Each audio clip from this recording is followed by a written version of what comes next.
How to use Affirm on Seatgeek. Hello everybody and welcome back to our channel. So let's get started without any further ado. So if you like to use Affirm in your Seatgeek, you want to go ahead and simply choose your ticket. Go ahead and pick your events and seats you want. And in your cart at checkout, once your total is over $50 and eligible in market events, you'll see Affirm as a payment option alongside credit or debit cards. Go ahead and simply click Affirm and then you'll be redirected to Affirm sites or the app.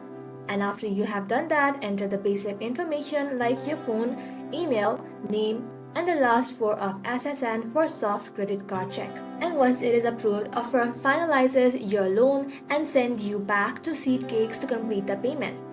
Seatgeeks processes the orders and ticket gets delivered like usual. Some orders are ineligible for Affirm payment, including events outside US purchases under $50 and paper-shipped tickets. There may be other purchase types that cannot be paid for with Affirm as well.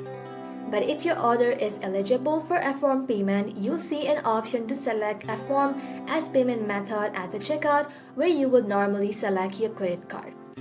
And that is how to use Affirm in Seatgeeks. Thank you all for watching the video till the very end and stay tuned until our next upload.